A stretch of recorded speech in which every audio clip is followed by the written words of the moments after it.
lick 1, done slower.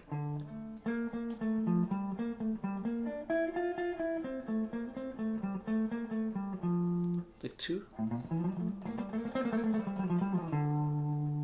done slower.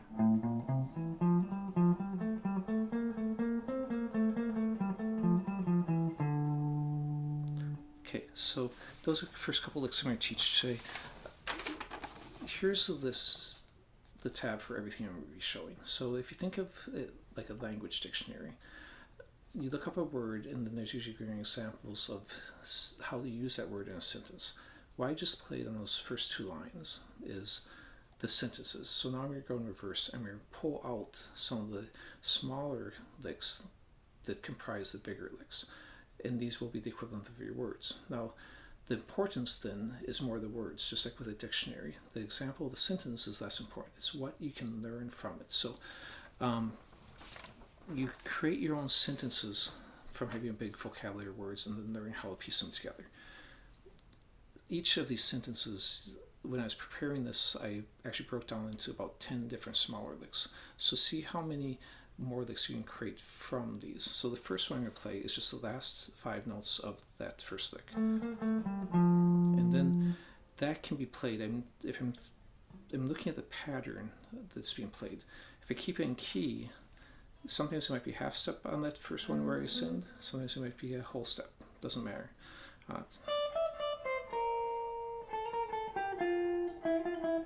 So all this is in key of F major. So now if I play that quicker, sound like that. Now if you don't feel comfortable playing F major, if you want to play in the key of E minor or G major, just move everything 2 frets up. If you feel more comfortable in the key of C major, start in the open position or at the 12th fret for all these licks, for the 2 basic ones I started with. Okay, so that's what I consider lick 1A. Now 1B, it's basically the beginning of that first lick. So that's more of a medium-sized lick. You could play that and still make it your own by adding different things to it in front of or behind it. But I'm going to break it even smaller because the smaller piece, the more easily it's used. It's like if you have a very specific word like Minneapolis.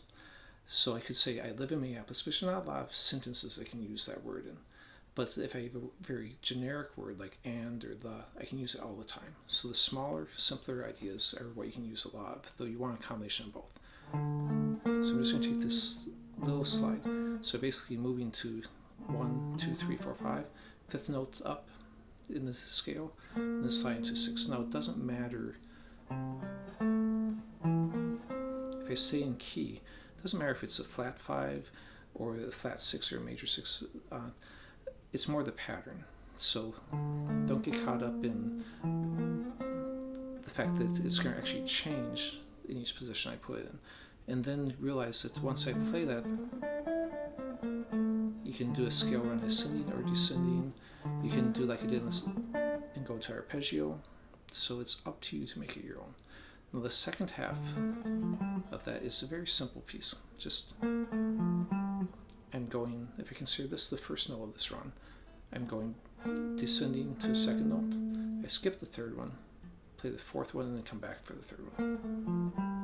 Now it doesn't sound like much, but you can start that and do a descending scale run, or ascending, sorry. I can start it and descend with a scale run. I could put it in the middle of a scale run. So you can use it to kind of spice up your normal just scale runs by giving you some variety and direction change.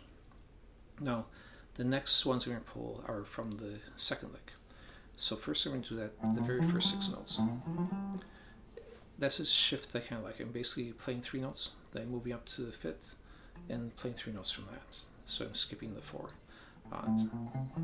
Now I could stack that and do more, so you can start on any string, doesn't matter. Of course I can descend back down at 2. Now let's go and move on. And you can again, make it your own by doing a variety of ideas. The next one is just very simple. So just 4 notes in a row. 1, 2, 3, 4. Start 1 note higher. 1, 3, 4. 1, 2, 3, 4. Now, of course, I can play more notes than that. I can play less notes. So I can repeat the sequence however many times I want, and I can go out anytime I want. Now, if I took and combined those last 2 licks I showed together, I could play a 1, 2, 3, 4 sequence with